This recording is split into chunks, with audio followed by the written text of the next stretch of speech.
Hello and welcome to the last week and the 9th day of Captario's 10-year celebration series. My name is Karl Rahn, and today we're going to sit down together with Captario's Head of Analytics, Magnus Ytterstad, and Senior Analyst Stephanie Mardini to talk about applications in Captario SUM.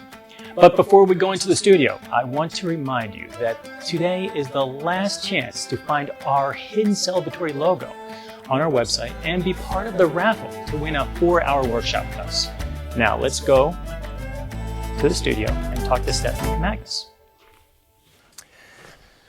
Hello, Stephanie, Magnus. Hi. Thanks. Hi. I'm looking forward to this discussion. You know, we've learned so much and talked so much about the partnerships we have and how it touches so many varied areas within their businesses, and certainly the breadth of possibilities of Captario SUM are wide and far-reaching. And today we wanted to talk and learn a little bit more about the applications and how it's applied. And if we could just start off the discussion, does anything come to mind initially, Magnus? Well, yeah, sure. Captario SUM is applied in a lot of different business contexts. We work with clinical teams that want to understand how a particular recruitment strategy will pan out and how long it'll take, and likelihood of success and likelihood to meet targets. That's one aspect of what we do. Further on the clinical side of things, we do efficacy modeling, where we assess the efficacy that we will be able to see in future trials. And that can be used to assess the clinical trial design and also to make early assessments about probabilities of success in later stages of the trial. From that, we build up to building entire project strategies for development programs. So how are we going to take this particular drug through the development phases all the way to launch and beyond? On top of that, we then have the portfolio context, where we look at several projects, perhaps the entire portfolio of R&D projects for a company. And then all of these are interlinked. So any one of the decisions that we make on these different levels, we can make on any one of the levels. So we can look at how does a particular clinical strategy work out in the context of the entire portfolio. Which is kind of cool. Yeah, interesting. So looking at potentially efficacy outcomes, trial recruitment rates, and then pulling that all in and looking at portfolios with a more, I guess, robust look as to the scenarios that they could look at. Absolutely. Yeah, excellent.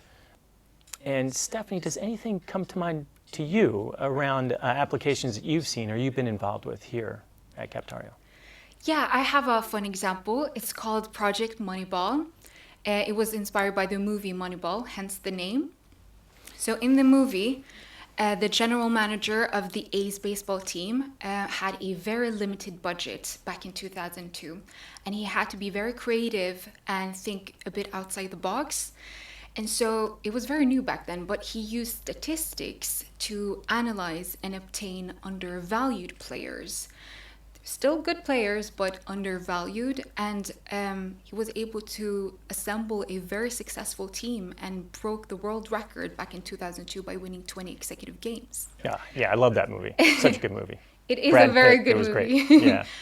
And in our case, what we did is we explored if it is possible to use statistical modeling to analyze the impact of medical devices and digital biomarkers in clinical trials.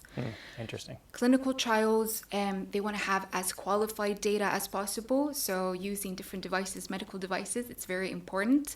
So what if we could actually look at the potential of different types of medical devices? Could that impact the probability of success? Could that impact the study size? So those are the things that we looked at in this project, and it was a very interesting one so much so that was actually published in the Karl Rahn journal. Oh, wow. Yeah. That must have been great to be part of. Indeed, Super it was interesting. fun, exciting, and thinking outside the box, a bit new. Yeah, that's great. Well, thanks for sharing that story. Any other examples from the real world where we took real events that are happening and brought them into our outputs or our work here? I can talk about something. I can talk about the pandemic. Oh. When COVID-19 started to become a thing, and we saw, or our clients saw, that their recruitment dropped from their clinical trials, and they realized that they were up for some really big delays in all of their projects across entire projects and entire portfolios that they had. And so we were asked if we could help them understand the impact of portfolio-wide delays or semi-portfolio-wide delays. And we thought about it, and using some of the portfolios that we had in the tool, we helped our customers put in delays into projects that were sort of representing this patients not showing up and patients declining. And so we could delay the projects accordingly, and then that would then have a follow-on effect on the market side of things. So revenues would diminish based on this, and we could present back to the companies, here's what's going to happen in terms of number of launches. This is what you can expect in terms of delays of the launch, shape of the launch curve.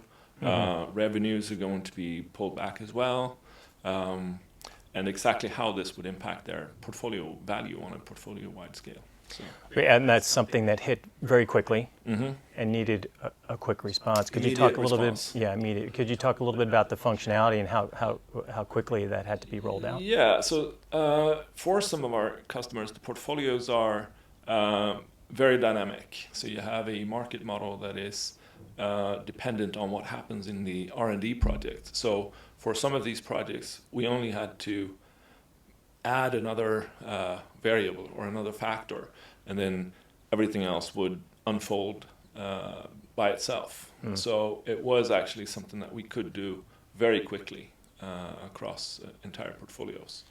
Yeah, excellent. And really display the capabilities of Captario SUM in terms of that's great. That's great. And so that's one aspect, and I think the Moneyball example is another example of where we have started to do something that we didn't really know that we could do. We just did it and then realized, oh yeah, we can apply this software to this particular problem as well.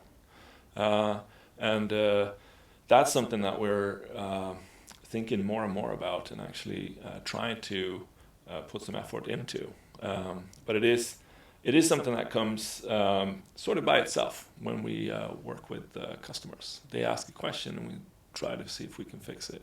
Most cases, we can. Yeah, that's great. So Captario SUM's proving to be a very adaptable, very quick reacting way for them to look at their assets and their portfolios. Yeah. Yeah, that's great. Super.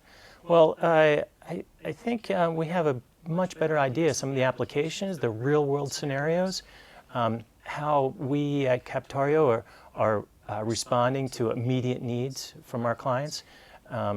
And I thank you both for your time today. Sure. It's been great. So thank you everyone for listening and watching, and stay tuned for the next episode.